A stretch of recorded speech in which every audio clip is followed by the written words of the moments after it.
مجھے بہت افسوس ہوتا ہے، ابھی آپ کے اسی ارریا کے علاقے کا ایک مولوی وہ باقاعدہ تقریر میں کہہ رہا ہے کہ محمد بن سلمان صاحب میرا ویزا نہیں پاس کر رہے ہیں، میں نے ان کے خلاف بول دیا ہے وہ میرا ویزا نہیں پاس کر رہے۔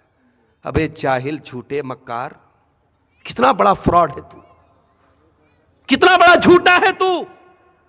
پہلی بات تو جھوٹ بولتا ہے، سعودی حکومت کے خلاف زہر اگلتا ہے، اور اس کے بعد اس طریقے کی کہانی سناتا ہے تیرے جیسے نہ جانے کتنے پڑے تجھے وہ ویزا نہیں دیں گے عمرہ کے لیے، اور تو یہ سمجھتا ہے کہ سامنے پبلک جو بیٹھی ہے وہ جاہل گوار پبلک ہے، جو چاہے سنا دو۔ اسی لیے میں اپنے اہل حدیث بھائیوں سے کہتا ہوں، اور آپ کے اس سیمانچل کے علاقے میں خاص طور سے میں کہتا ہوں کہ اللہ کے واسطے آپ اپنے ان علماء کو دعوت دو جو کتاب و سنت کے جانکار ہیں۔ ہر ایرے غیر نتو خیرو کو اسٹیج پر دعوت مت دو میرے ساتھیوں۔ خرافات بکنے والے، جھوٹ بکنے والے، من گڑت روایتیں بیان کرنے والے، قصے کہانی بیان کرنے والے آپ کے اسٹیج پر نہیں آنے چاہیے۔ اس اسٹیج کا ایک وقار ہے، اس اسٹیج کی ایک حرمت ہے، اس کو پامال مت ہونے دینا میرے ساتھیوں۔ علم سیکھنا ہے تو علماء سے سیکھو۔ محدثین نے کیوں نہیں سب سے حدیث لے لی؟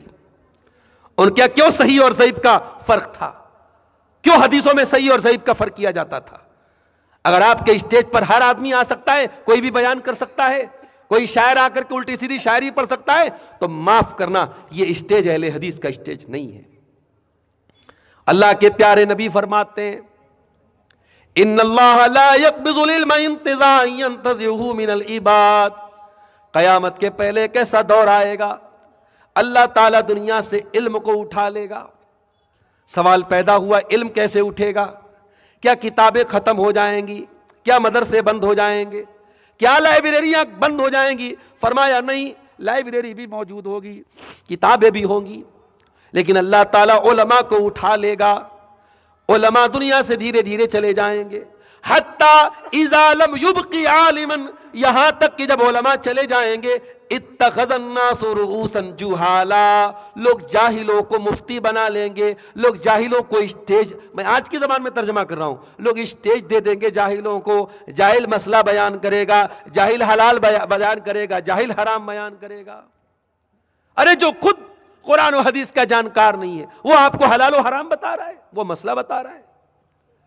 ایسا آدمی جب مسئلہ بتائے گا تو کیا کرے گا؟ فَضَلُّوا وَضَلُّوا، خود بھی گمراہ ہوگا، دوسروں کو بھی گمراہ کرے گا۔ اس لیے علماء سے علم حاصل کرو، اور علم حاصل کرو میرے پیارے ساتھیوں۔ آج اتنا بڑا علاقہ ہے، آج سروے کر کے جا کے دیکھ لینا، میں تو رات میں تقریر کرتا ہوں، صبح نکل جاتا ہوں، مولانا حسین صاحب آپ سے بڑی ذمہ داری کے ساتھ کہتا ہوں جاؤ ذرا گاؤں گاؤں سروے کر کے خالی اتنا پتہ لگا لو کتنے لوگوں کو جنازے کی نماز کی دعائیں آتی ہیں۔